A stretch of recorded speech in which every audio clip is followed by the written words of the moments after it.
ஒரு ஆளுக்கு ஆண்டவர் வச்சது ஒரு குடும்பத்தை தான் மேனேஜ் பண்ண முடியும். நீங்க செய்யாத ஒரு காரியத்தை நீ தான் இதை செஞ்ச, உன்னால தான் குடும்பத்துல இப்படி நடக்குது.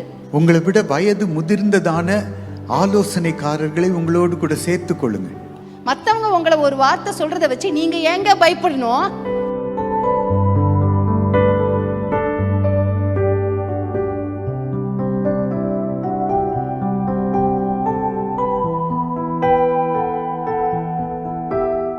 உங்க குடும்பத்தை நீங்க கண்டிப்பா குடும்ப ஜெபத்தினாலே பாதுகாக்க முடியும்.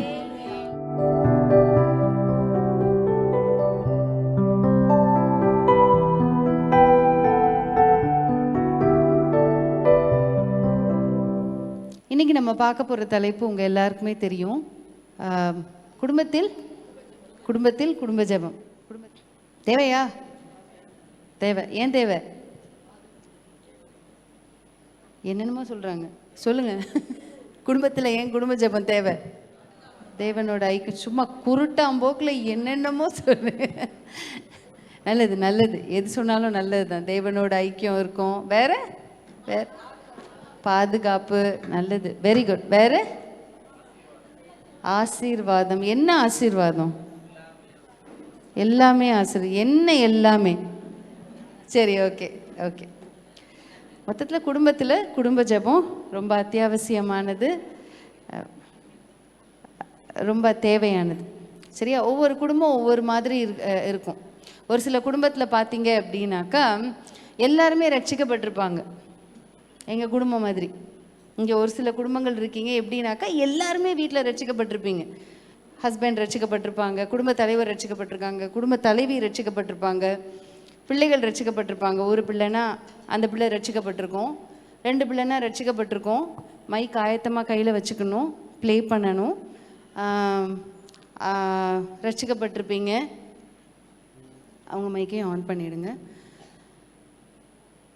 ஆனால் எல்லா நேரத்துலையும் குடும்பத்தில் நம்ம குடும்ப ஜெபம் பண்ணணும் அப்படின்னு சொல்கிறப்ப அந்த ஜெபங்கள் இயல்பாக நடந்துருதா? இன்றைக்கி பார்த்தீங்கன்னா ஒரு மீட்டிங்கில் நான் ஒரு குரூப் ஆஃப் பீப்புளை நான் மீட் பண்ணிக்கிட்டு இருந்தேன். சரியா? இங்கிலீஷ் சர்வீஸ் டீச்சர்ஸ் எல்லாத்தையும் நான் மீட் பண்ணிக்கிட்டு இருந்தேன். அப்போ அதில் ஒரு குறிப்பிட்ட டீச்சர் ஒரு வார்த்தை ஒன்று சொன்னாங்க. ஐயோ, நான் காலையிலையும் செய்வாங்க, சாயந்தரமும் செய்வாங்களாம். அது ரொம்ப காலையிலையும் அவங்க குடும்ப ஜெபம் செய்வாங்களாம், மாலையிலையும் குடும்ப ஜெபம் செய்வாங்களாம்.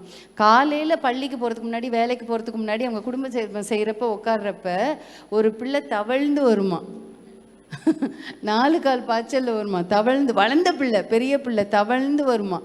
ஒரு பிள்ளை அப்போந்தான் பாத்ரூமில் போய் உட்காந்துக்குமா.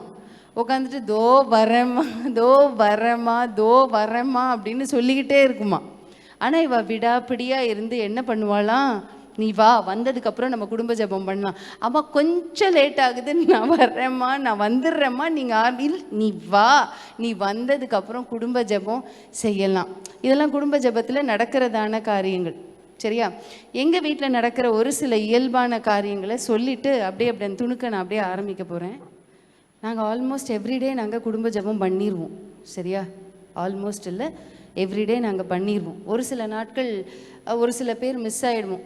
நான் எங்கேயாவது மீட்டிங் போயிட்டேன்னா மிஸ் ஆகிடும், இல்லைன்னா என் கணவர் எங்கேயாவது மீட்டிங் போயிட்டாங்கன்னா அவங்க மிஸ் ஆகிடுவாங்க. அந்த மாதிரி மிஸ் ஆகும்.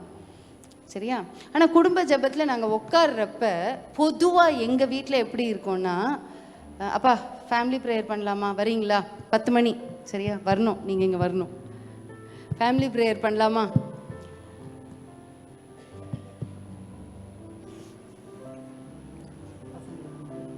பிள்ளைங்களை கூப்பிடுங்க. சரி.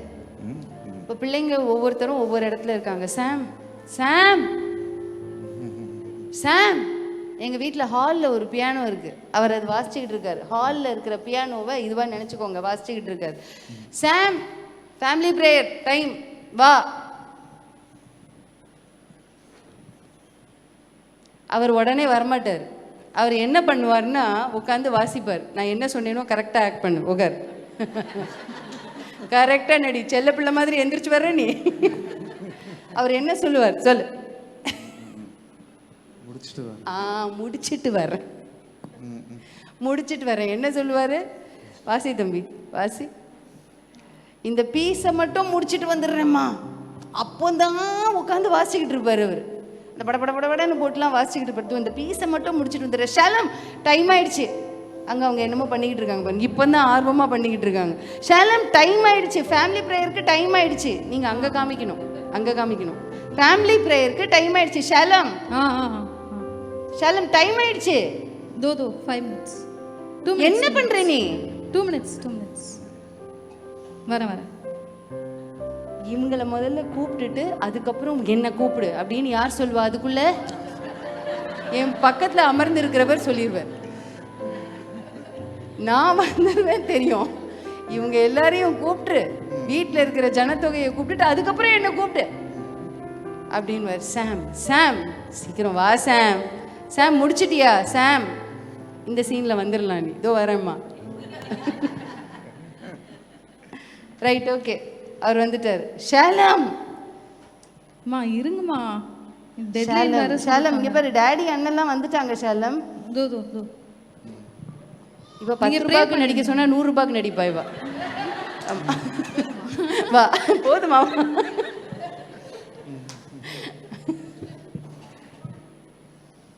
இப்போ நாங்கள் எங்கள் ஃபேமிலியில் பண்ணுற ஃபேமிலி ப்ரேயரை அப்படியே நாங்கள் செய்ய போகிறோம். எப்படி தெரியுமா நாங்கள் பண்ணுவோம்? நாங்கள் எல்லாருமே கைப்பிடிச்சிப்போம். சரி, அது எங்களுக்கு பழக்கம். ஒரு சில குடும்பத்தில் அது பண்ணுவாங்க, ஒரு சில குடும்பத்தில் பண்ண மாட்டாங்க. எங்கள் குடும்பத்தில் இது பழக்கம். கையை பிடிச்சிப்போம். யாராவது இப்படி கையை இப்படி வச்சுருந்தாலும் நாங்கள் என்ன பண்ணுவோம்? இப்படி வைங்களேன், இப்படி கையை இப்படி வச்சுருந்தாலும் நாங்கள் என்ன பண்ணுவோம் அப்படின்னாக்கா, இப்படி அவங்க கையை மேலே இப்படி வச்சுப்போம். வச்சுட்டு அது நாங்கள் சின்ன வயசுலேருந்தே, திருமணமானதுலேருந்தே, நாங்கள் இருவர் மாத்திரமே இருந்த காலத்துலேருந்தே அது எங்களுக்கு பழகி போனதுனால நாங்கள் அப்படியே பழகிக்கிட்டோம். சரியா? எவ்வளோ நேரம் ஜெபிப்பீங்க அப்படின்னு கேட்டால் எவ்வளோ நேரமாக ஜெபிப்போம்? Maximum 10 to 15 minutes. ஒரு 5 to 10 minutes. ஒரு சில நேரத்தில் பார்த்தீங்கன்னா 3 to 5 minutes. 3 to 5 minutes. எந்தெந்த காரியத்துக்காகலாம் நம்ம ஜெபிப்போம்? ஒவ்வொருத்தருடைய தேவைகள், சில வேளையில் விசுவாசிகளுடைய பிரச்சனைகள், வியாதிகளையும் விசிட்டிங் போயிட்டு வந்த பிறகு அதை வச்சு ஜெபம் பண்ணுவோம். பிள்ளைகளுடைய படிப்பு காரியங்கள்,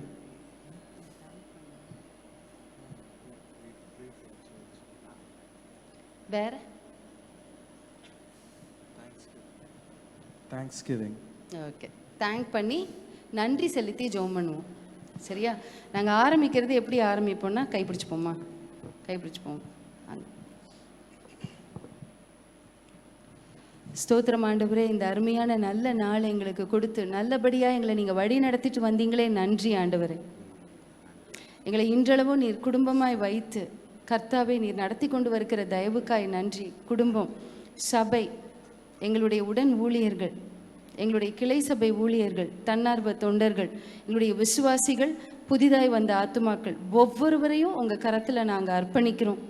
எங்களுடைய குடும்பத்தை அர்ப்பணிக்கிறோம். கொடுத்த நல்ல உடல் சுகத்திற்காய் நன்றி, பலத்திற்காய் நன்றி. இயேசுவின் மூலமாய் பிதாவே. இதை எக்ஸ்பிளைண்டாக பண்ணி நாங்கள் ஜெபிப்போம். தேங்க்யூ. சரியா? எக்ஸ்பிளைண்டாக நாங்கள் பண்ணி ஜெபிப்போம். ஒரு சில நாட்கள் பார்த்திங்கன்னா நல்லா பாட்டு பாடி அந்த மாதிரி ஜெபிப்போம். எல்லா நாளும் இப்படி இருக்காது. ஒரு சில நாட்கள் பாட்டு பாடி ஜெபிப்போம். இதை நான் ஏன் ப்ராக்டிக்கலாகவே செஞ்சு காமிச்சேன் அப்படின்னு பார்த்தீங்கன்னா, இதுவும் ஜெபந்தான்னு சொல்கிறதுக்காக செஞ்சு காமிச்சேன். ஒரு சில பேர் என்ன நினைப்பாங்கன்னா, நம்ம ஒரு 2-3 பாட்டு பாடி பண்ணுறது ரொம்ப நல்லது. 2-3 பாட்டு பாடி வேத வசனத்தை வாசித்து செய்வது ரொம்ப நல்லது. அது உங்களால் அந்த டைமுக்கு உங்களால் உங்களுடைய குடும்ப அன்பர்களை இழுத்து அவ்வளோ நேரம் உங்களால் ஸ்பெண்ட் பண்ண முடியலன்னா, அட்லீஸ்ட் ஒரு 5 நிமிஷம் 10 நிமிஷம் என்ன பண்ணுங்க அப்படின்னாக்கா, நாங்கள் இப்போ செஞ்சோம் பார்த்தீங்களா, இதை மாதிரியாவது செய்யணும். புரியுதா? ஒரு பாட்டு 2 பாட்டு பண்ணி அப்படி பாடுறது அது ரொம்ப நல்லா இருக்கும். இது ஒரு டைப்பு. ஒரு சில பேர் நீங்கள் விசுவாசிங்க, நான் சொல்லி கேட்டிருக்கேன். என்னென்னா, சிஸ்டர் நான் ரட்சிக்கப்பட்டிருக்கேன், என் ஹஸ்பண்ட் ரட்சிக்கப்பட்டதே இல்லை, அவர் இன்னும் ரட்சிக்கப்படலை, என் பிள்ளைங்க ரட்சிக்கப்பட்டிருக்காங்க, அப்போ நான் என்ன பண்ணுறது? ஒன்றும் பண்ண முடியாது. அவரால் உங்களை அந்த ஜெபத்தில் பார்ட்டிசிபேட் பண்ண முடியாது. அப்போ என்ன பண்ணணும்? அவர் வருவதற்கு முன்பாகவே உங்களுடைய ஜெபத்தை நீங்கள் முடிச்சிடணும். யாரை வச்சு? பிள்ளைகளை வச்சு முடிச்சிருங்க. பிள்ளைகளை வச்சு முடிச்சிருங்க. ஒரு சில பேர் வீட்டில் பார்த்தீங்கன்னா மனைவி இறந்திருப்பாங்க, கணவர் இறந்திருப்பாங்க. நீங்கள் இன்னும் குடும்ப ஜெபம் பண்ணலாம். வீட்டில் மிச்சம் இருக்கிறவங்க குடும்பம் அங்கத்தினர், புரியுதா? ஸோ நீங்கள் அந்த குடும்ப ஜெபத்தை கையில் எடுத்து நீங்கள் அதை செய்யணும். ஒரு ஆஃபீஸ் இருக்குன்னா அந்த ஆஃபீஸில் மேனேஜர் இருப்பாங்க, சரியா? அடுத்தது கிளரிக்கல் ஒர்க் பண்ணுறதுக்கு ஆட்கள் இருப்பாங்க. அப்புறம் அந்த ஆஃபீஸ் வாசலில் ஒருத்தர் உட்காந்துருப்பார், தெரியுமா யார்? Very good, security. இன்னொரு பேர் என்னது? வாட்ச்மேன். வாட்ச்மேன். அவருக்கு ஏன் வாட்ச்மேன்னு பேர் வந்துச்சு? வாட்ச் பண்ணணும். அவர் என்ன பண்ணணும்? வாட்ச் பண்ணணும். அவர் செய்கிற வேலை எவ்வளோ முக்கியமான வேலை தெரியுமா? அவர் பார்க்க சாதாரண ஒரு மனுஷன் மாதிரி தானே. ஒரு திருடன் அந்த ஆஃபீஸ்க்குள்ளே நுழையணுன்னா ரொம்ப புத்திசாலியான, எப்போவுமே மேடையில் உட்காந்து ஒர்க் பண்ணிக்கிட்டு இருக்கிறது தானே. மேனேஜரை ஃபஸ்ட்டு தொடமாட்டான். யாரை ஃபஸ்ட்டு தொடுவாங்க? யாரை ஃபஸ்ட்டு அடிப்பாங்க? அவன் ஒரு லொத்தையான ஒரு வாட்ச்மேனாக இருந்தால் கூட, ஒன்றுத்துக்கும் உதவாத ஒரு வாட்ச்மேனாக இருந்தால் கூட, சும்மா ஒரு நெத்திலி கருவாடு மாதிரி குட்டியோண்டா ஒரு வாட்ச்மேன் உட்காந்துருந்தா கூட முதல்ல யாரை தான் அடிப்பாங்கன்னா வாட்ச்மேன் அடிச்சுட்டு தான் அடுத்தது உள்ளே நுழைவாங்க. வீடாக இருந்தாலும் சரி, ஆஃபீஸாக இருந்தாலும் சரி, எந்த ஒரு இடமா இருந்தாலும் வாட்ச்மேன் அடிச்சு. ஸோ வாட்ச்மேன் அப்படின்னா அது ஒரு முக்கியமான நபர். குடும்பத்தில் எல்லாரும் வாட்ச்மேனாக இருக்க மாட்டாங்க. குடும்பத்தில் எப்படி ஒரு ஆஃபீஸ்க்கு ஒரு மேனேஜர், ஒரு வாட்ச்மேன், ஒரு சில பேர் கிளரிக்கல் ஒர்க்ஸ் பண்ணுறதுக்கு இருப்பாங்களோ, அதே போல் மேனேஜர் ஒருத்தர் குடும்பத்துக்கு இருப்பாங்க. அது உங்களுக்கே தெரியும். ஒரு சில வீட்டில் மேனேஜர் ஒய்ஃபாக இருப்பாங்க, ஒரு சில வீட்டில் மேனேஜர் ஹஸ்பண்டாக இருப்பாங்க. அதை பற்றி நான் சொல்கிறதுக்கு நீங்கள் தான் இருக்கணும் அப்படின்னு சொல்கிறதுக்கு நான் வரல. அது உங்களுடைய குடும்பத்துக்கு. ஒரு சில குடும்பத்தில் பெண்கள் ரொம்ப ரொம்ப அலாதியாக ஆண்களை காட்டிலும் ரொம்ப நல்லா பண்ணுவாங்க. ஒரு சில குடும்பத்தில் ஆண்கள் சூப்பராக பண்ணுவாங்க. யாருக்கு எது முடியுமோ அதை செய்யணும். இங்கே நமக்கு உள்ள ஈகோலாம் நம்ம பண்ணிக்கிட்டு இருக்கிறதுக்கு நமக்கு டைம் கிடையாது.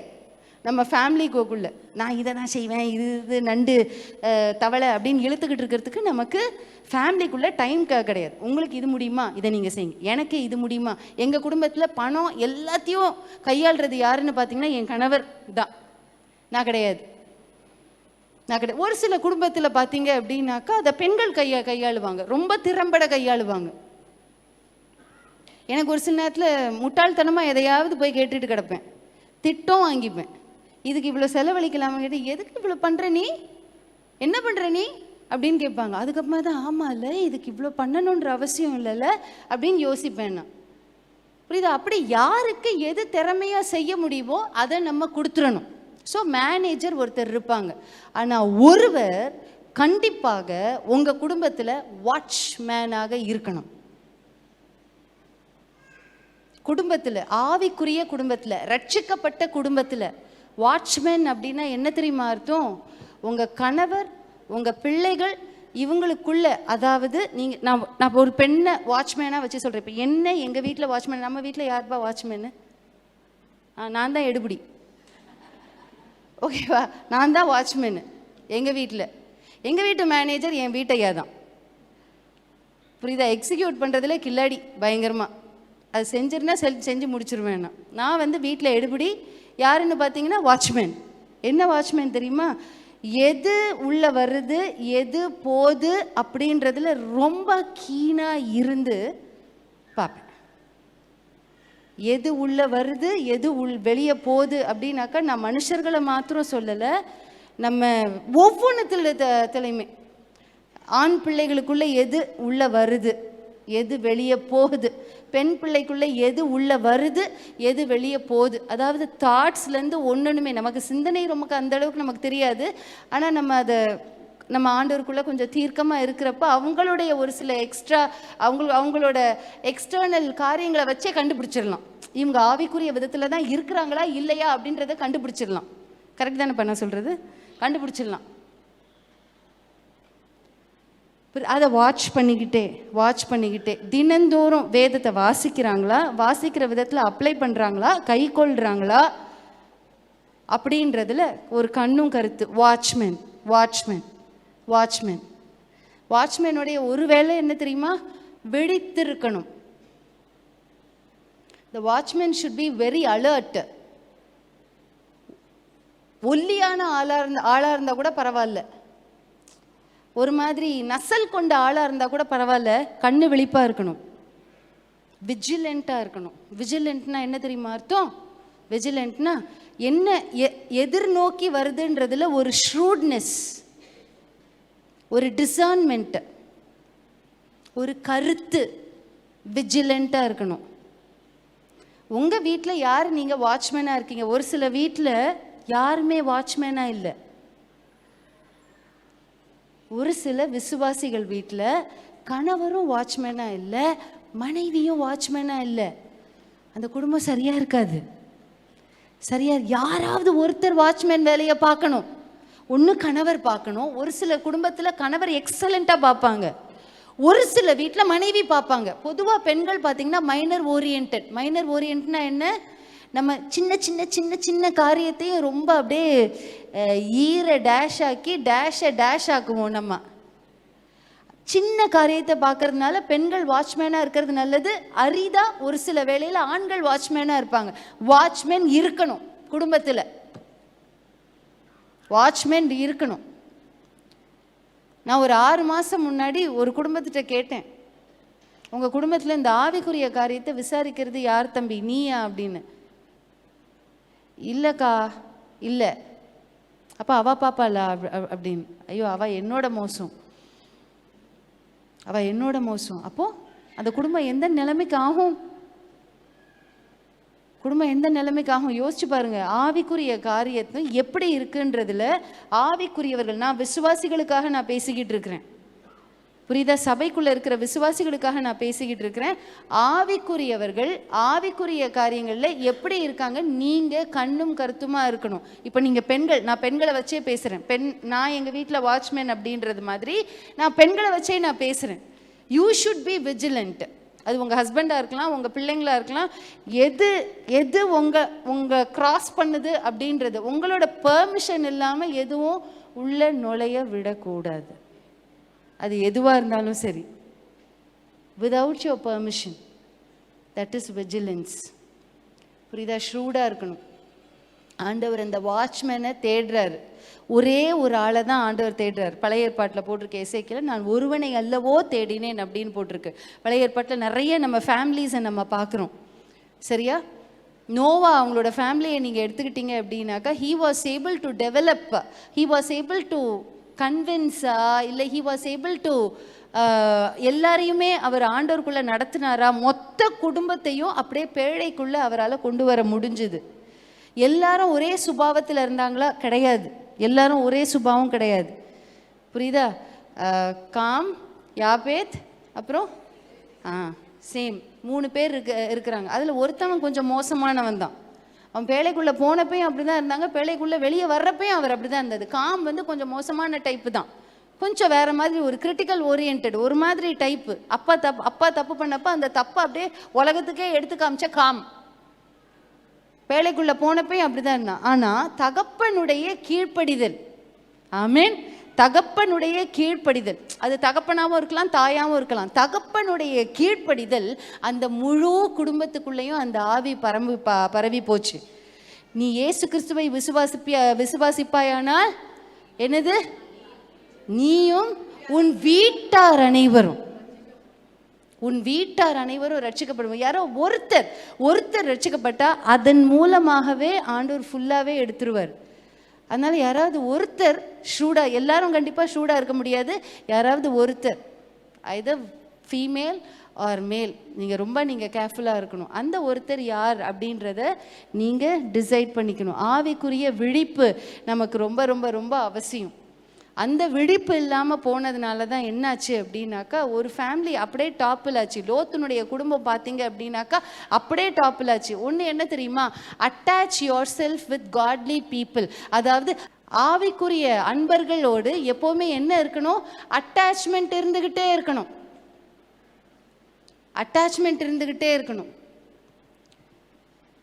புரியுதா?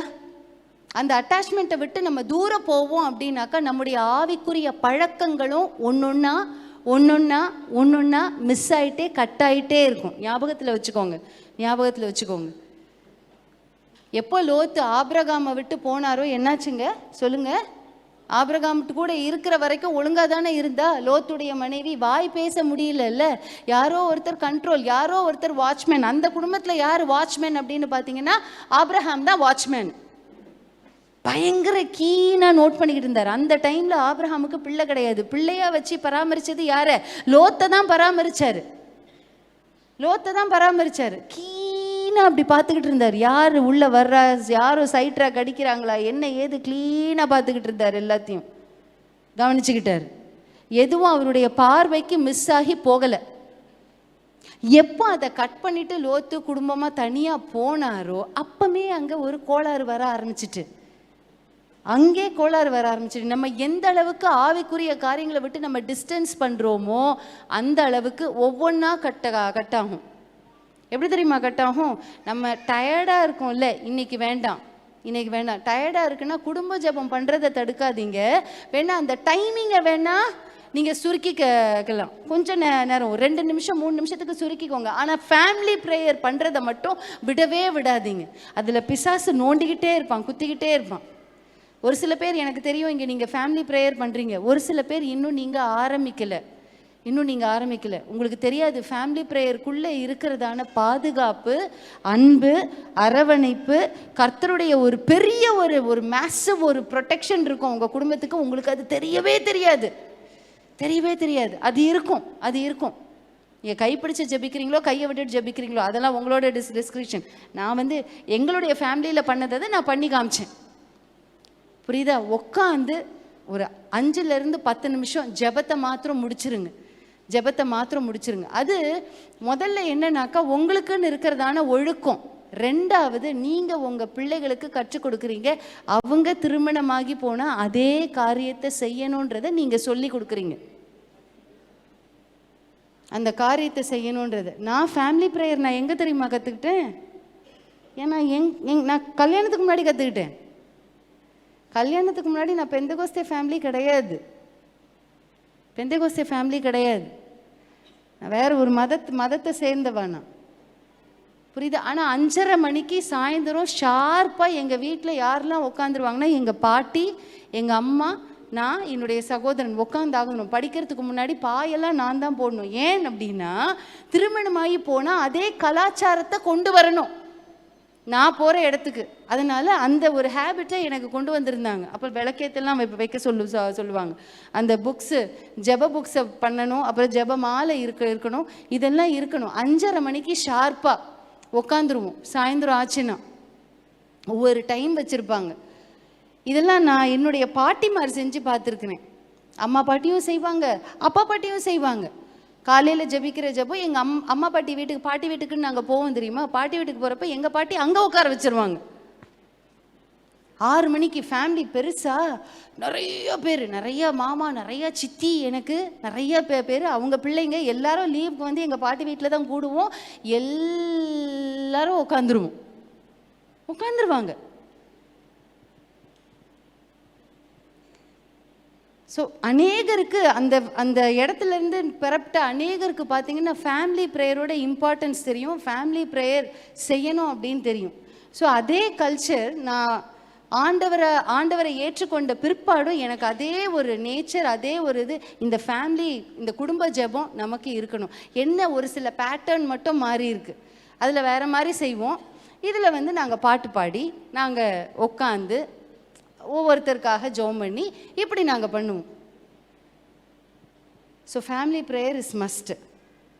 ஒருத்தனை ஆண்டவர் பார்க்குறார், ஒருத்தியை ஆண்டவர் பார்க்குறார். அந்த ஒருத்தி நீங்களாக இருக்கணும். சரி, 2வது காரியம் என்னன்னு பார்த்தீங்கன்னா, முதல்ல வாட்ச்மேன். 2வது ஃபஸ்ட்டு விழிச்சிருக்கணும் வாட்ச்மேன். 2வது என்ன தெரியுமா? டிஸ்ட்ராக்ஷன் இருக்கக்கூடாது. வாட்ச்மேனுக்கு டிஸ்ட்ராக்ஷன் இருக்கும். ஒரு ஆஃபீஸை கொள்ளையடிக்க போகிறாங்க அப்படின்னாக்கா முதல்ல வாசலில் இருக்கிற வாட்ச்மேனை டிஸ்ட்ராக்ட் பண்ணுவாங்க. எப்படி தெரியுமா? ஏதாவது ஒன்றுத்தை இப்படி தூக்கி போடுவாங்க. கொள்ளையர்கள் என்ன தெரியுமா பண்ணுவாங்க? அவன் அந்த இடத்துல விட்டு போகணும்ல, அந்த இடத்த விட்டு போகணுன்றதுக்காக பக்கத்தில் இருக்கிற செடியை இப்படி ஆட்டுவான். பக்கத்தில் இருக்கிற செடி ஆட்டுன்னு பக்கத்து செடியில் என்ன இருக்குது அப்படின்னு நம்ம அங்கே பார்க்க போகிறதுக்குள்ளே உள்ளே ஒரு சில பேர் ஓடிடுவாங்க. அந்த வாட்ச்மேனை என்ன பண்ணுவாங்க? அடித்து போட்டுருவாங்க. ஆனால் ஏன் அந்த இடத்துல வாட்ச்மேன் இருக்கணும்னா, அந்த இடத்துல சிசிடிவி கேமரா இருக்கும். நிறைய ஆஃபீஸில், நான் சொல்கிறது கரெக்டாக, வாட்ச்மேன் உட்காந்துருக்கிற இடத்துல சிசிடிவி கேமரா இருக்கும்.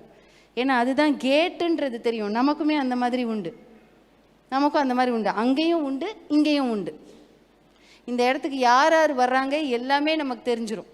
அங்கங்கே நமக்கு இருக்குது ஒரு 60 கேமரா கிட்ட. ஆனால் வாட்ச்மேன் இதில் வந்து அது வேறு மாதிரி ஆடியோ வீடியோ எல்லாமே இருக்கும். அது ஏன் அப்படின்னு பார்த்தீங்கன்னா அந்த இடத்துல டிஸ்ட்ராக்ட் ஆகிடக்கூடாது அப்படின்றதுனால அங்கே ஃபோக்கஸ் எப்போவுமே இருக்கும் அந்த வாட்ச்மேன் பக்கத்தில். அந்த வாட்ச்மேன் அந்த இடத்த விட்டு நகர்ந்து போகக்கூடாது. வாட்ச்மேன் உங்கள் வீட்டில் யார்? நீங்களாக இருப்பீங்கன்னா நீங்கள் உங்கள் பொசிஷனை விட்டு நீங்கள் நகர்ந்து போனீங்கன்னா உங்களுக்கு ஆபத்து. இப்போ நான் வாட்ச்மேன் பொசிஷனை விட்டு நான் நகர்ந்து போனேன்னு வச்சுக்கோங்களேன், எனக்கு ஆபத்து. நான் வாட்ச்மேன் பொசிஷன்லேயே இருக்கணும். எத்தனை பேருக்கு புரிஞ்சுது? எஸ். ஓகே. டிஸ்ட்ராக்ட் ஆகிடாதீங்க. இன்னும் 2 நிமிஷத்தில் நான் முடிக்க போகிறேன், நீங்கள் வந்துடணும். டிஸ்ட்ராக்ட் ஆகிடாதீங்க. ஃபஸ்ட்டு என்ன சொன்னேன்? விழிப்பு. 2வது டிஸ்ட்ராக்ட் ஆகாதீங்க. Don't get distracted. And God is waiting for only one person. ஒரே ஒரு நபருக்காக தான் ஆண்டவர் பார்த்துக்கிட்டு இருக்காரு.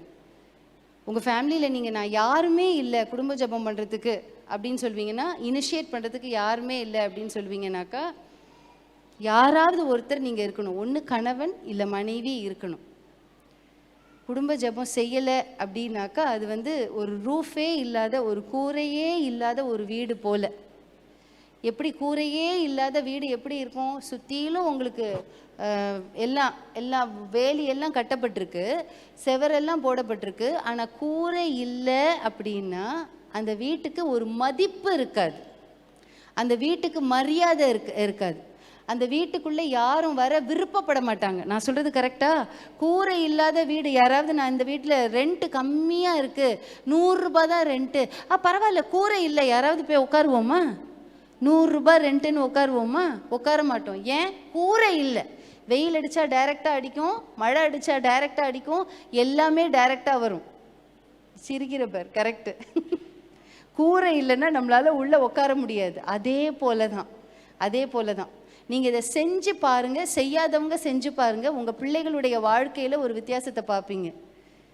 புரியுதா? செய்கிறவங்க உங்களுடைய குடும்ப ஜெபத்தை எப்படி மேன்மைப்படுத்தலான்னு யோசிச்சு பாருங்கள். என்னென்ன எலிமெண்ட்ஸை ஆட் பண்ணலாம் அப்படின்னு யோசிச்சு பாருங்கள். என்னென்ன எலிமெண்ட்ஸு நான் என்னுடைய ஃபேமிலி ப்ரேயரில் நாங்கள் யோசிக்கிறோன்னா, என்னைக்காவது பாடுற பாட்டு தினந்தோறும் பாடினா எப்படி இருக்கும் அப்படின்ற அந்த ஒரு தாட்டு எனக்குள்ளே இருக்குது. ஏன்னா ஒவ்வொரு நாள் ஃபேமிலி ப்ரேயர்லேயுமே ஒரு சில நேரத்தில் இழுக்க வேண்டியது இருக்கும்.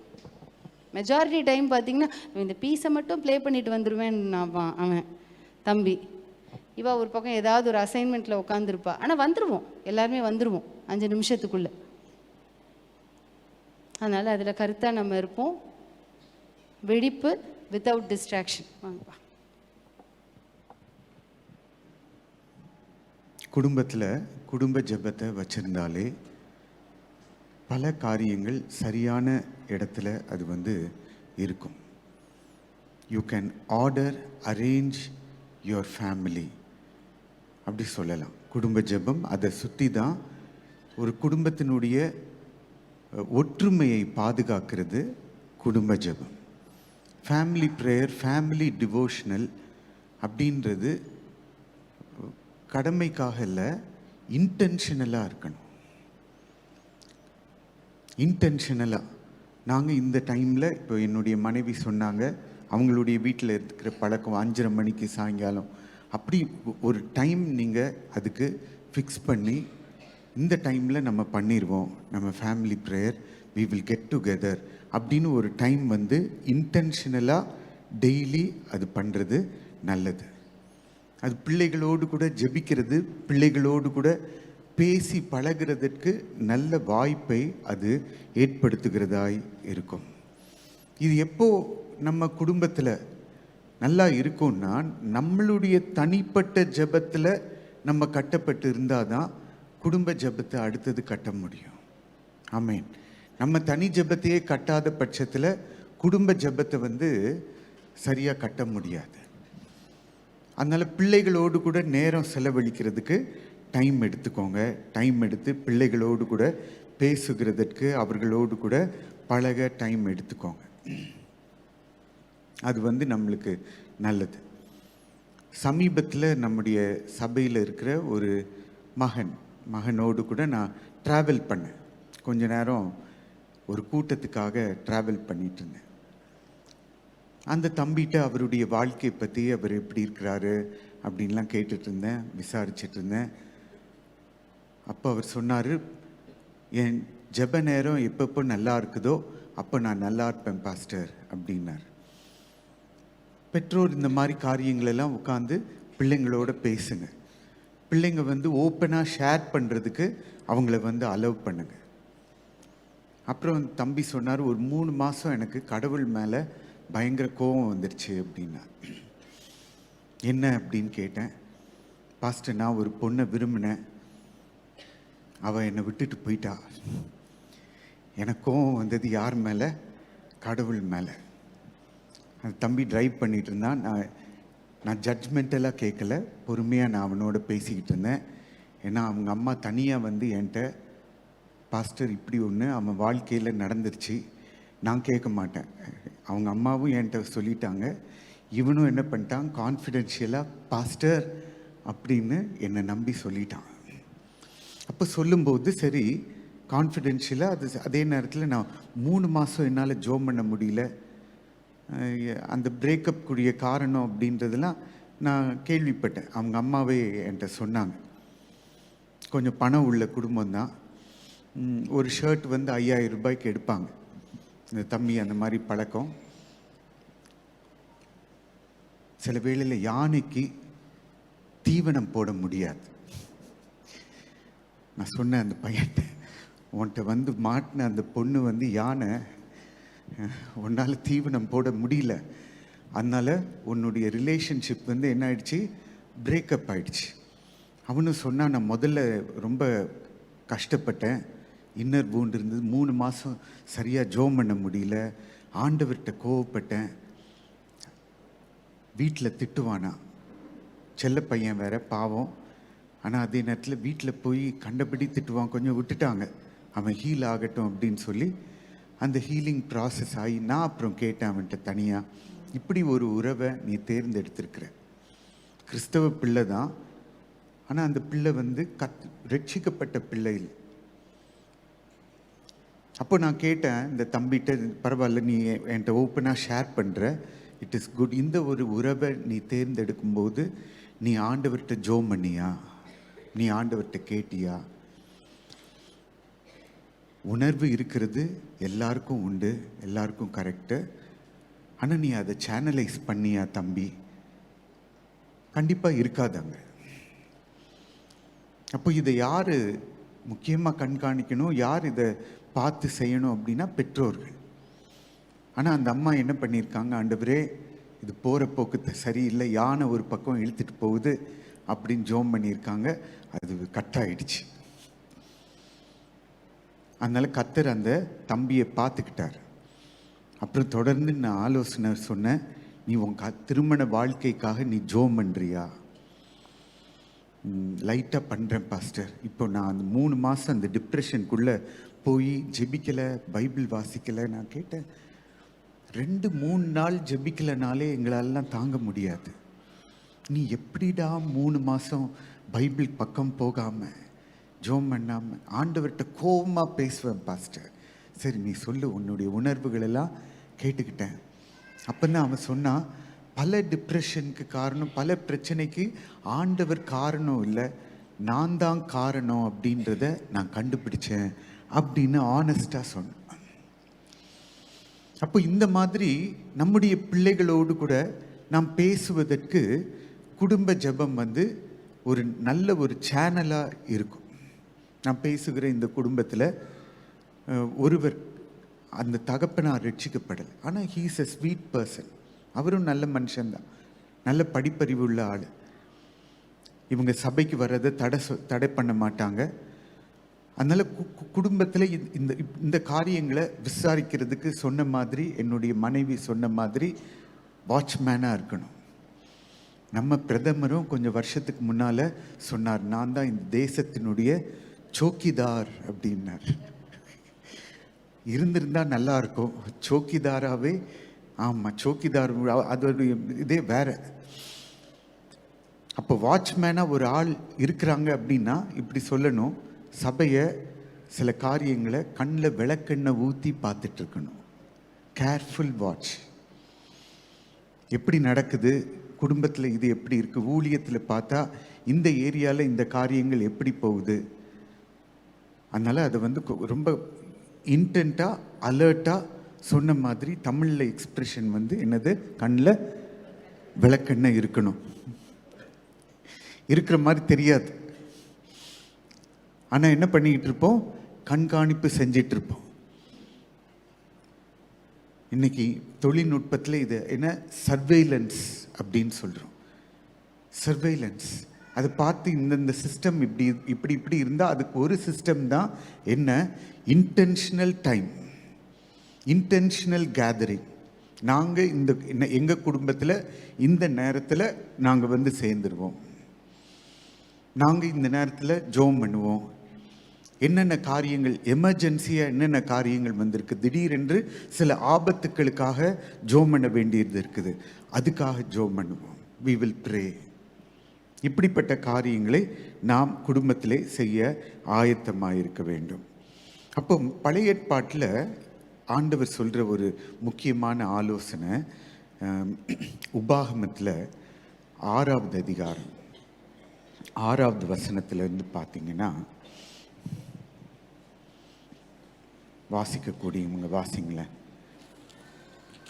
உபாகமம் 6:6-7, டியூட்ரானமி 6 and 7th verses. இன்று நான் உனக்கு கட்டளையிடுகிற இந்த வார்த்தைகள் உன் இருதயத்தில் இருக்க கடவுள். ஆண்டவர் வந்து கட்டளை கொடுக்கிறாரு, உன் இருதயத்தில் நான் சொல்ற இந்த வார்த்தையை வச்சுக்கோ அப்படின்னு சொல்லிட்டு, நீ குடும்ப தலைவர்கள் அப்படின்னு வச்சுக்குவோம், நான் கொடுக்குற இந்த வார்த்தைகளை உன் இருதயத்தில் வச்சுக்கோங்க அப்படின்னு சொல்லிட்டு நீ என்ன பண்ணணும், அடுத்தது நீ அவைகளை உன் பிள்ளைகளுக்கு கருத்தாய் போதித்து, நான் கொடுக்கிற இந்த வார்த்தைகளை என்ன பண்ணணும், உன் பிள்ளைகளுக்கு கருத்தாய் போதித்து, அப்புறம் நீ உன் வீட்டில் உட்கார்ந்திருக்கிற போதும், வழியில் நடக்கிற போதும், படுத்துக் கொள்கிற போதும், எழுந்திருக்கிற போதும் அவைகளை குறித்து பேசி, நான் என்ன சொல்றேனோ அதை படுத்தாலும் எழும்பினாலும் உட்கார்ந்தாலும் ஒன்னா சேர்ந்து நடந்து போனாலும்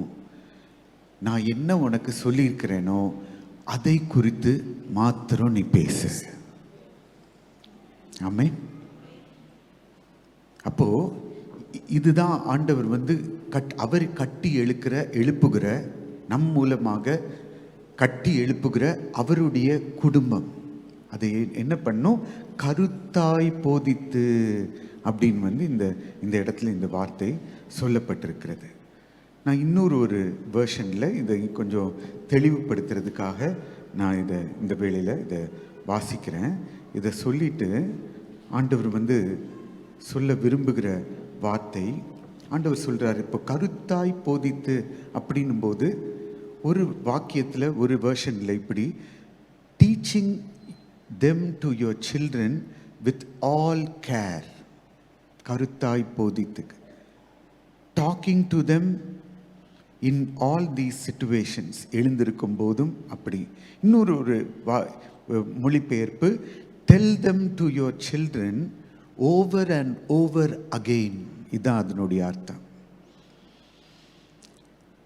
பிள்ளைங்கிட்ட நான் அதை பேசியிருக்கேன், அவங்களுக்கு தெரியும் அப்படின்னு சொல்றது இது இல்லை, சொல்லிக்கிட்டே இருங்க, ஓவர் அண்ட் ஓவர் அகெயின். அதுக்கு பேர் தான் கருத்தாய் போதித்து. Teach them with care over and over again with your family members, with your children.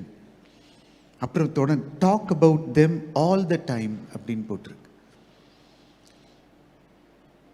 பல குரல்கள் இந்த உலகத்தில் பிள்ளைகளுக்கு வருது, பெற்றோர்களுக்கு வருது. ஆனால் ஆண்டவர் சொல்றாரு, நீங்க ஒன்னா குடும்பமாக கூடி வரும்போது keep talking about it all the time.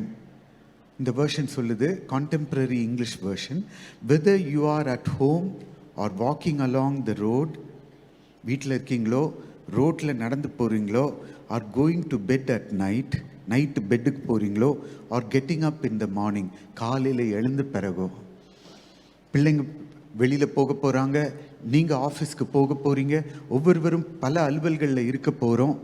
ஆனால் பிள்ளைங்கிட்ட என்ன பேசணும், மனைவிட்ட கணவர்கிட்ட என்ன பேசணும், நான் கொடுக்குற இந்த வார்த்தையை பேசுவதற்கு கவனமாயிரு அப்படின்னு ஆண்டவர் வந்து சொல்றார். கருத்தாயிரு.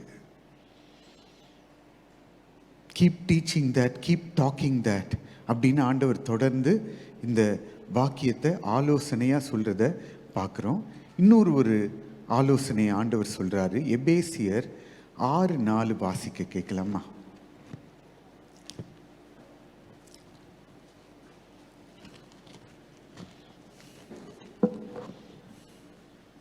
பிதாக்களே, நீங்களும் உங்கள் பிள்ளைகளை கோபப்படுத்தாமல் கர்த்தருக்கேற்ற சிட்சையிலும் போதனையிலும் அவர்களை வளர்ப்பீர்களாக. ஆமா, கர்த்தருக்கேற்ற சிட்சை போதனை குடும்பத்தில் நீங்க உங்க பிள்ளைகளுக்கு அதை நீங்க உங்க பிள்ளைகளுக்கு கொடுக்கிறீர்களா?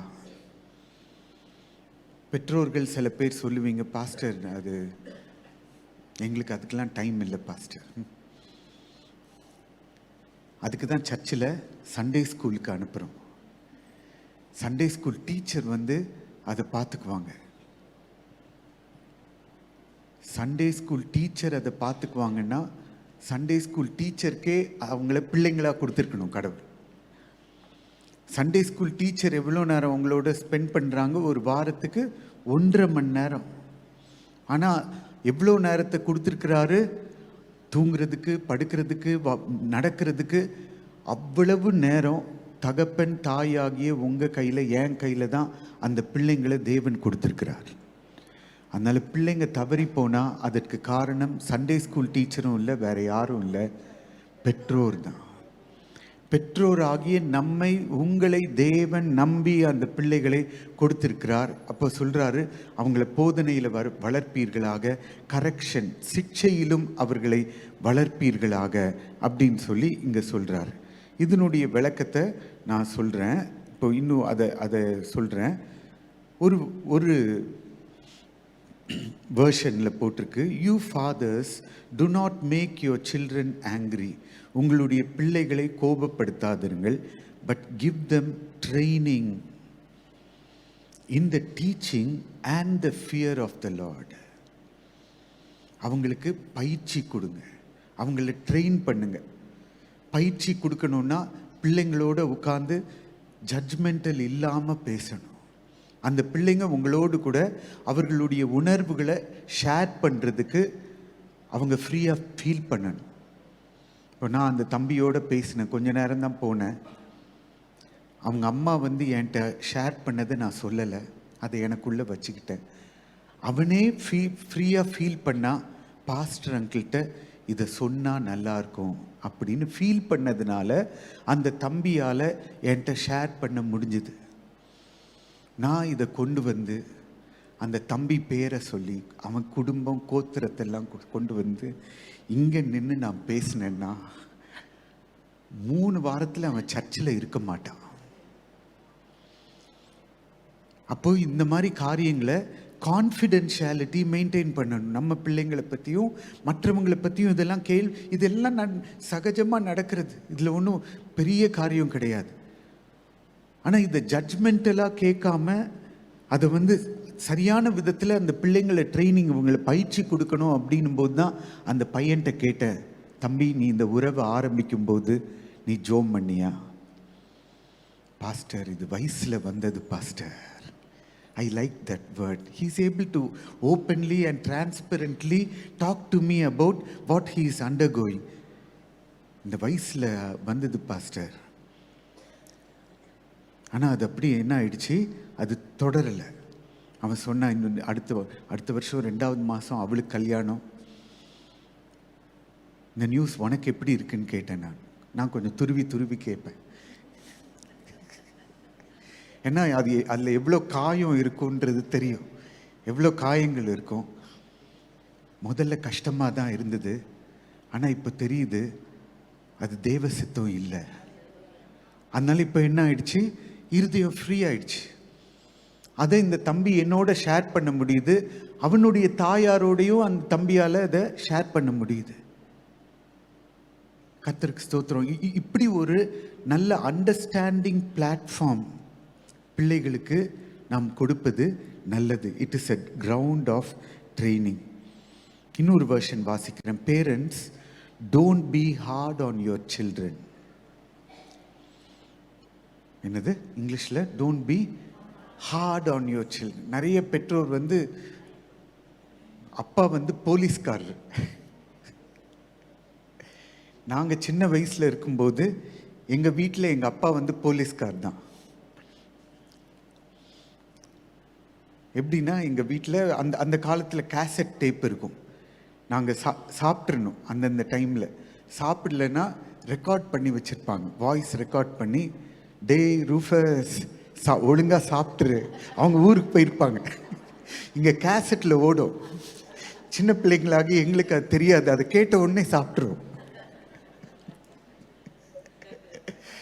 நான் இப்போ வளர்ந்த பிறகு அதை நான் யோசித்து பார்க்குறேன், இதில் ஒரு கண்டிஷனிங் தேவையா அப்படின்னா என்னுடைய கருத்து அவசியம். பிள்ளைங்க பசி எடுத்தால் சாப்பிடும். அதனால் ஒவ்வொரு காரியத்துலேயும் அந்த பிள்ளைங்களை போய் மைக்ரோ மேனேஜ்மெண்ட் பண்ணிகிட்டு இருக்கணும்னா யூ ஆர் ட்ரப்ளிங் யுவர் சைல்டு. இது நம்ம ஊரில் தான் இந்த இது நடக்குது. பிள்ளை சாப்பிடலன்னா வெளியில் கொண்டு போய் அந்த நிலாவை பாரு, இந்த பிடிச்சிக்கோ. வெளிநாட்டிலலாம் பார்த்தீங்கன்னா ஒரு கப்பில் போட்டு அந்த பிளேட்டில் போட்டு கொடுத்துருவாங்க. அது எனக்கு mummy I am not hungry அப்படின்னா, okay it's all right, no problem, உனக்கு எப்போ பசிக்குதோ நீ சாப்பிடு. ஆனால் நம்ம பிள்ளைங்களை என்ன பண்ணுறோம், வச்சு உள்ளே ஏற்றுறது அப்படியே. சைக்கலாஜிக்கலாக என்ன தெரியுமா, இந்த ஃபேரெக்ஸு செரிலாக் அட்வர்டைஸ்மெண்ட்டில் டிவியில் வரும் தெரியுமா, குண்டு குண்டாக இருக்கும் குழந்தை, குட்டி குழந்தை. நம்மளுக்கு அது பார்க்க ரொம்ப பிடிக்கும், எவ்வளோ குண்டா நல்லா இருக்கு. அந்த டைமில் இந்த மசில் எல்லாம் ஏற்றி விட்டுறது. அப்புறம் அது வளர்ந்து வரும், 6th ஸ்டாண்டர்டில் இப்படி இருக்கும். இப்போ இது யார் பண்ண தப்பு?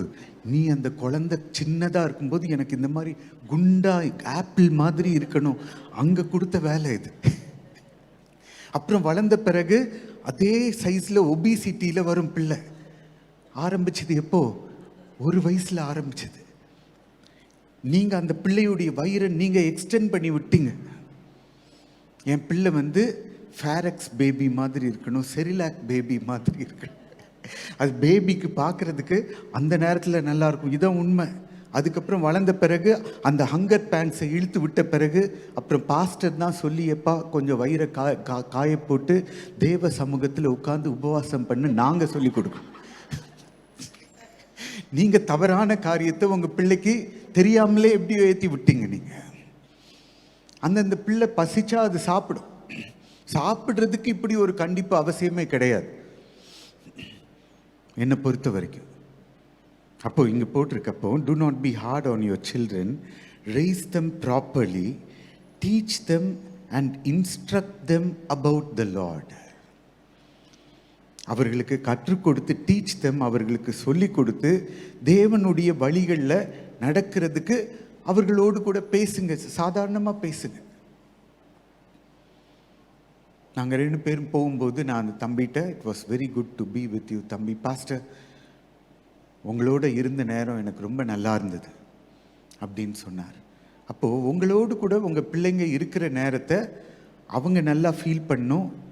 நம்மளுக்கும் அந்த நேரம் பிள்ளைகளோடு கூட குடும்பத்தாரோடு கூட செலவு பண்ணுறதுக்கு அது மிகவும் பிரயோஜனமாக இருக்கும். உங்கள் குடும்பத்தை நீங்கள் இந்த மாதிரி கவனிக்கும்போது மற்ற குடும்பங்களுக்கும் இதே போல ஆலோசனைகளை நீங்கள் கொடுத்து வளர்க்க முடியும். ஆமென். அதில் முக்கியமாக இருக்க வேண்டியது, என்ன பிள்ளைங்க யார் என்ன பண்ணியிருந்தாலும் அன்பு இருக்க வேண்டும். அன்போடு கூட அதுக்கு அடுத்தது இருக்க வேண்டியது கான்ஃபிடென்ஷியாலிட்டி. நீ என்கிட்ட ஷேர் பண்ணுற, நான் உனக்காக ஜோம் பண்ணிக்கிடுவேன். உன்னுடைய குறைகளை நான் வெளியில் சொல்ல மாட்டேன், உன்னை நான் அம்பலப்படுத்த மாட்டேன். I want. நான் பேசின அந்த தம்பியே சொன்னார் பேசிக்கிட்டே வரும்போது, உன் திருமணத்துக்காக ஜோம் பண்ணுறியா? பாஸ்டர், ரொம்ப அதிகமாக ஜோம் பண்ணணும் பாஸ்டர். என்னன்னு கேட்டேன். லைஃப் நல்லா அமைஞ்சா உண்டு, நல்லா அமையலைன்னா, என் ஃப்ரெண்ட்ஸ் எல்லாம் சில பேர் கல்யாணம் கட்டி அவங்க வாழ்க்கைலாம் இன்னைக்கு நல்லா இல்லை. அதனால தேவன் தான் என் திருமண வாழ்க்கையை அமைச்சு கொடுக்கணும். ஆமேன். அப்போ நான் யோசித்தேன், இவ்வளவு நாள் பண்ண லவ் என்னாச்சு? அவனே அதுக்கு பதில் சொல்லிட்டான், வயசு கோளாறு பாஸ்டர். இப்போ அந்த தம்பியே ஒரு ரியலைசேஷனுக்குள்ள அவர் வந்திருக்கிறார். நான் உட்காந்து அவன்கிட்ட போதிக்கிறத விட யூ மேக் கவுன்சிலிங்கில் ரொம்ப நம்மளே உட்காந்து அட்வைஸ் கொடுத்துக்கிட்டு இருக்கிறது கிடையாது. You make the person speak.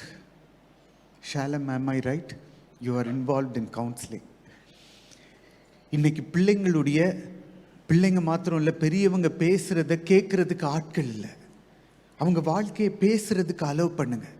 Allow பண்ணிங்கன்னா கவுன்சிலிங்கில் அவங்களே ரிசல்ட்டுக்கு வருவாங்க. நீங்கள் சொல்லணுன்னே தேவையில்லை.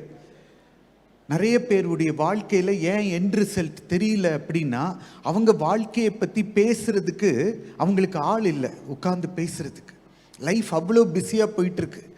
குடும்பத்தில் இருக்கிற யாராவது உட்காந்து இந்த மாதிரி காரியங்களை கேட்கணும். குடும்பத்தில் யாரும் இல்லைன்னா வேற வெளியிலேருந்து ஆண்டவர் சில கவுன்சிலர்ஸை கொண்டு வருவார் அவங்களோட உட்கார்ந்து பேசுறதுக்கு. அப்போ பேசும்போதே அவர்களுக்கே இந்த தீர்வுகள் தெரியும். அதனால குடும்ப ஜெபம் அப்படின்றது ஒரு கடமைக்காக இந்த ஒரு 3 நிமிஷம் பண்ணி கட போறது இல்லை. அதனுடைய ஃபவுண்டேஷன் இவ்வளவு காரியங்கள். குடும்ப ஜெபத்துக்கு வெளியில் ஃப்ரீயாக பேசுறது, இதில் என்ன உண்டாகும் அப்படின்னு கேட்டிங்கன்னா, கேரக்டர் பில்டிங் வரும். பிள்ளைகளுடைய கேரக்டர் பில்டிங். என்கிட்ட சில பிள்ளைங்க பேசும்போது என்கிட்ட ஒரு பிள்ளை சொன்னாப்புல, எனக்கு அந்த நபரை பிடிக்கவே இல்லை, ஐ ஹேட் தட் பர்சன். அப்படி நானும் அதை பொறுமையாக, சரி ஹேட் தட் பர்சன், உண்மைதான், நீ உனக்கு பிடிக்கல அந்த நபரை, என்ன பண்ணலாம்? ஆண்டவர் என்ன பண்ண சொல்லியிருக்கிறார் அதுதான் தெரியல எனக்கு. இயேசு சொன்னார், நீ யாரை வெறுக்கிறியோ அவங்களுக்காக ஜோம் பண்ணுன்னு சொல்லியிருக்கிறார். அப்போ நீ என்ன பண்ணலாம்? அந்த நபர்களுக்காக யாரை நீ வெறுக்கிறியோ அவங்கள வச்சு ஜோம் பண்ணுங்க. நீங்கள் உங்கள் பிள்ளைங்களுக்கு கற்றுக் கொடுத்தீங்கன்னா கண்டிப்பாக இது எல்லாருடைய வாழ்க்கையிலையும் வரக்கூடிய ஒரு காரியம். அந்த பிள்ளைகளுடைய கேரக்டர் பில்ட் ஆகும். அது சரியான விதத்தில் ஃபார்ம் ஆகும். நீ யாரையுமே வெறுக்கக்கூடாது, இந்த மாதிரி காரியத்தெல்லாம் என்கிட்ட பேசாத, கொண்டு வராத, அதுக்கு எனக்கு டைம் இல்லை அப்படின்னா பிள்ளைங்களுக்கு ஷேர் பண்ணுறதுக்கு இடம் இருக்காது. Allow them to freely share whatever they are undergoing. அது ஆண்டவர் சொல்லியிருக்கிறார். இது உன்னுடைய வாழ்க்கையில் நடக்கிற உன்னுடைய பிள்ளைகளை நீ வழி நடத்தி வருகிற ஒரு பாதை அப்படின்னு சொல்லியிருக்கிறார். இன்னொரு வசனத்தை நம்ம வாசிக்கலாம் கடைசியாக. யாக்கோபு 1:23 வாசிப்போம்னா,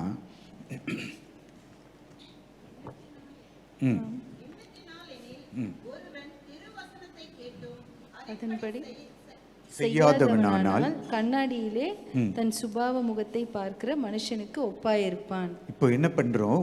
குடும்ப ஜெபத்தில் பிள்ளைங்களோட மற்றவங்களோட பேசும்போது இந்த வேத வசனம் கண்ணாடின்னு போட்டிருக்கு. இந்த கண்ணாடியை பார்க்கறதுக்கு பிள்ளைங்களுக்கு மற்றவங்களுக்கு உதவி செய்கிறோம். You are helping others to look at the mirror.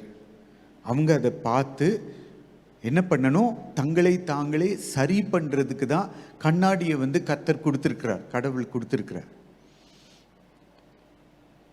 Rest எடுத்து தூங்கி முழிச்ச பிறகு முடியெல்லாம் எப்படி இருக்கும்? கலைஞ்சிருக்கும். இங்கே வர்றதுக்கு முன்னால் நீங்கள்லாம் என்ன பண்ணீங்க? கண்ணாடி பார்த்தோம். அப்படியே வரல, இளைப்பாறின பிறகு கண்ணாடி பார்த்து, சரி கண்ணாடியை பார்த்துட்டு அப்படியே இருக்கட்டும், பரவாயில்ல, இட்ஸ் ஓகே, வில் மேனேஜ் அப்படின்னு வரல. என்ன பண்ணோம்? எதெல்லாம் சரியாக இல்லையோ அதெல்லாம் சரி பண்ணிவிட்டு கரெக்ட் பண்ணிட்டு தான் நம்ம வந்தோம். தேவன் சொல்கிறார், கர்த்தர் கொடுத்திருக்கிற குடும்பம் வேத வசனத்தை ஒருவருக்கொருவர், கர்த்தர் கொடுத்திருக்கிற போதனையை, நம்முடைய வாழ்க்கையை ஒருவருக்கொருவர் காண்பிக்கிறதான ஒரு கண்ணாடி. அது தங்களை திருத்தி கொள்ளுவதற்கு இந்த கண்ணாடியானது ஒருவருக்கொருவர் அது வசதியாக இருக்கும். இந்த குடும்ப ஜெபம் ஒருவரை ஒருவர் கட்டுவதற்கு it's a very basic part of discipleship. சீஷர்கள் உருவாகிறது நம்முடைய சொந்த குடும்பத்திலிருந்தே சீஷர்கள் முதல்ல உருவாகணும். இப்படி உருவாகும்போது மற்ற குடும்பங்களில் இருக்கிறதான பிள்ளைகளையும் சீஷர்களாக உருவாக்க தேவன் உதவி செய்வார். ஆமென். மற்ற குடும்பத்தில் இருக்கிற பிள்ளைங்க மேலே அவங்களுடைய அந்த குடும்பத்தையும் வளர்க்கிறதுக்கு அல்லாட்டி அவங்கள ஆலோசனை சொல்லி வழி நடத்துறதுக்கு அதுக்கு எனக்கு அதை நான் செய்யணும் அப்படின்னு எத்தனை பேர் விரும்புகிறீங்க? செய்யணுமா செய்ய வேண்டாம்? செய்யணும். பெந்தைக்கோஸ்தே சபைகளில் இந்த பாரம்பரியம் இல்லை.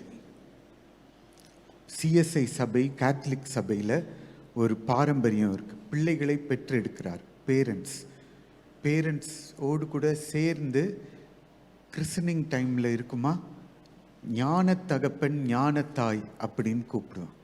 பார்த்துருக்கீங்க? உங்களுக்கெல்லாம் உண்டா?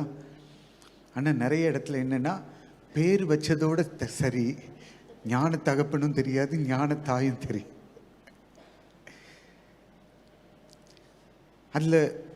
அதில் ஆலோசனை சொல்கிறது அடங்கி இருக்குது, அவங்களுக்கு உதவி செய்வது அடங்கி இருக்கிறது.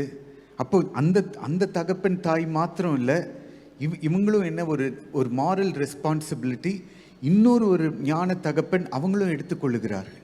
அப்போ இதில் ஆண்டவர் அந்த முழு கோத்திரத்தையும் பார்த்து சொல்லுகிறார், உங்கள் கோத்திரத்தில் இருக்கிற பிள்ளைகள் கர்த்தருக்குள்ளான நல்ல நடக்கையிலே அவர்கள் வளரட்டும். இந்த வளர்ச்சி அந்தந்த குடும்பங்களுக்கும் முழு இஸ்ரவேல் ஜனங்களுக்கும் அது நல்லது அப்படின்னு தேவன் இந்த இடத்துல அவர் ஆலோசனை சொல்லுகிறார். அப்போ ஃபேமிலின்னு இருக்கும்போது ஒரு குறிப்பிட்ட காரியங்களை நம்ம ஃபேமிலியிலேருந்து கற்றுக்கொள்ளலாம். உங்கள் பிள்ளைங்களை உங்களுடைய ஆவிக்குரிய ஃப்ரெண்ட்ஸுக்கு இன்ட்ரடியூஸ் பண்ணுங்க. நான் என்னுடைய பிள்ளைகளை எனக்கு இருக்கிற போதக நண்பர்களுக்கு நான் இன்ட்ரடியூஸ் பண்ணியிருக்கிறேன். நீங்கள் மாத்திரம் ஆலோசனை கொடுக்கறதில்ல, let them know other people also. சில வேளையில் அந்த வீடுகளுக்கு போய் அவங்களோடு கூட பழகுங்க. வேற ஒரு பக்கத்தில் இருக்கிற ஒரு விசுவாச குடும்பம், நீங்கள் நம்பி பழகக்கூடிய ஒரு குடும்பம், அவங்ககிட்ட உங்கள் பிள்ளைங்களை பேச விடுங்க. அதே மாதிரி உங்கள் சொந்தக்காரங்க அந்த பிள்ளைங்களுக்கு நல்ல ஆலோசனை கொடுப்பார்கள் என்றால், நீங்கள் கொடுக்குற ஆலோசனை சில வேளையில் பிள்ளைங்க அதை எடுத்த உடனே கேட்டிருக்க மாட்டாங்க. That will be an added advantage. ஒரு டிஸ்கஷன், மற்றவர்களோடு கூட பேசி பழகுவதற்கு, வேற ஆலோசனைகளை அவர்கள் கொடுப்பதற்கு அது ஏதுவாக இருக்கும். உங்களுடைய குடும்பத்தை குறித்து அறிந்து அதில் திருத்தங்களை கொண்டு வருவதற்கும் அது ஏதுவாக இருக்கும். ஸ்தோத்திரம். ஆகவே குடும்ப ஜெபங்களை நாம் கட்டுவோம். நான் சொன்ன மாதிரி இது அதனுடைய அடிப்படை அந்த நேரத்தில் அது இன்டென்ஷனலாக பண்ணுறது முக்கியம். அதற்கு பின்னணியத்தில் இருக்கிற வசனம் ஆண்டவருக்கு சொன்னது, உட்காரும்போது, படுக்கும்போது, எழும்பும்போது, இது எல்லாம் இதனுடைய பேக்ரவுண்டில் இருக்குது. இந்த பேக்ரவுண்டை வச்சுட்டு செயல்படும்போது குடும்ப ஜெபமும் நேர்த்தியாக நம்முடைய வீடுகளிலே அது நடக்கும். பிள்ளைகளும் பெற்றோர்களும் வளருவதற்கு அது நேர்த்தியாக இருக்கும். நீங்கள் இது பெரியவங்க இதை செய்யும்போது அது பிள்ளைகளை மாத்திரம் வளர்க்காது, நம்மளையே வளர செய்யும். You grow and cause the children to grow. சரியா? ஸ்தோத்திரம். சரி, எல்லாரும் எழும்பி நின்று நம்ம ஜெபம் பண்ணுவோம். இந்த வேளையில் தம்பதியராக இருக்கிறவங்க உங்கள் கணவரோடு மனைவியோட பிள்ளைங்களும் கூட இருப்பாங்கன்னா கைப்பிடிச்சுக்கோங்க. ஆண்டவரே, நீர் எங்களுக்கு கட்டளை கொடுத்திருக்கிறீர், வாக்கு கொடுத்திருக்கிறீர். நான் உன்னை ஆசீர்வதித்து உன்னை பெருக பண்ணுவேன். அதில் குடும்பம் அடங்கி இருக்கிறது. பெருக பண்ணுகிறதிலே நீ உட்காரும்போது, நடக்கும்போது என் கட்டளைகளை பேசு. படுக்கும்போது எழும்பும்போது நீ என்னை குறித்து பேசு ஆண்டவரே. இப்படியாக எங்க குடும்பங்கள்ல ஆண்டவரே, don't treat your children hard. அவர்களுக்கு ஏற்ற பயிற்சி, give them the needful teaching. போதனையை கொடுத்து அந்த பிள்ளைகளை வளர்த்து கொண்டு வாருங்கள். தகப்பன்மார்களுக்கு தாய்மார்களுக்கு வேண்டிய ஞானத்தை நீர் தொடர்ந்து தந்து பிள்ளைகளை வளர ஆண்டவரே, குடும்பங்கள் வளர நாங்கள் ஒருமனப்பட்டு இந்த வேளையிலே ஜெபம் பண்ணுகிறோம். ஸ்தோத்திரம். Help us to be open with our children. அன்போடு கூட, அதே நேரத்தில் கான்ஃபிடென்ஷியாலிட்டியோடு கூட ஆண்டவரே, எல்லோரோடையும் நாங்கள் பழக, ஒருவருக்கொருவர் புத்தி சொல்ல, ஆசீர்வதிக்க, ஒருவருக்கொருவருடைய நிலையை உயர்த்த எங்களுக்கு உதவி செய்தரும், பலப்படுத்தும். குடும்பங்கள் பலப்படுவதாக நன்றி சொல்லுகிறோம், ஸ்தோத்திரிக்கிறோம். இயேசுவின் மூலம் கேட்டுக்கொள்கிறோம் அன்பின் பிதாவே, ஆமென். இயேசுவின் குடும்பம் ஒன்று உண்டு, அன்பு நிறைந்திடும் இடம் உண்டு. இயேசுவின் குடும்பம் ஒன்று உண்டு, அன்பு நிறைந்திடும் இடம் உண்டு. இயேசுவின் குடும்பம் ஒன்று உண்டு, அன்பு நிறைந்திடும் இடம் உண்டு. உயர்வும் இல்லை அங்கு தாழ்வும் இல்லை, ஏழை இல்லை பணக்காரன் இல்லை. உயர்வும் இல்லை அங்கு தாழ்வும் இல்லை, ஏழை இல்லை பணக்காரன் இல்லை. ராஜாதி ராஜா இயேசு என்றென்றும் ஆண்டிடுவார். ராஜாதி ராஜா இயேசு என்றென்றும் ஆண்டிடுவார். இயேசுவின் குடும்பம் ஒன்று உண்டு, அன்பு நிறைந்திடும் இடம் உண்டு. இயேசுவின் குடும்பம் ஒன்று உண்டு, அன்பு நிறைந்திடும் இடம் உண்டு. பாவம் இல்லை அங்கு சாபம் இல்லை, வியாதி இல்லை கடும் பசியும் இல்லை. பாவம் இல்லை அங்கு சாபம் இல்லை, வியாதி இல்லை கடும் பசியும் இல்லை. ராஜாதி ராஜா இயேசு என்றென்றும் ஆண்டிடுவார். ராஜாதி ராஜா இயேசு என்றென்றும் ஆண்டிடுவார். இயேசுவின் குடும்பம் ஒன்று உண்டு, அன்பு நிறைந்திடும் இடம் உண்டு. இயேசுவின் குடும்பம் ஒன்று உண்டு, அன்பு நிறைந்திடும் இடம் உண்டு. கர்த்தர் இந்த நாள் ஊழியங்கள் எல்லாத்தையும் கூட்டங்களை ஆசீர்வதித்து கொடுத்ததற்காக எல்லாரும் கர்த்தரை ஸ்தோத்திரிப்போமா? ஸ்தோத்திரம், ஸ்தோத்திரம். நல்ல சத்தமா கர்த்தரை ஸ்தோத்திரம் பண்ணுவோம். ஸ்தோத்திரம், ஸ்தோத்திரம், ஸ்தோத்திரம், ஸ்தோத்திரம். ஆண்டவரே, குடும்ப ஜெபத்தை குறித்ததான குடும்பத்தை கட்டி எழுப்புகிறதனுடைய போதனைகளை கர்த்தர் நமக்கு கொடுத்ததற்காக கர்த்தரை ஸ்தோத்திரிப்போமா? ஸ்தோத்திரம், ஸ்தோத்திரம், ஸ்தோத்திரம். ஆண்டவரே, ஹல்லேலூயா, ஹல்லேலூயா. எங்க வீடுகள் குடும்ப ஜெபத்தினாலே ஆசீர்வதிக்கப்பட்டிருக்கட்டும். ஸ்தோத்திரம் ஆண்டவரே. கர்த்தரை குறித்ததான போதனையினாலே எங்கள் வீட்டார் நிரம்பி இருப்பார்களாக. உங்க நன்மைகளினால் நிரம்பி இருக்க வேண்டிக் கொள்ளுகிறோம் ஆண்டவரே. நன்றி செலுத்துகிறோம், துதிக்கிறோம் ஆண்டவரே.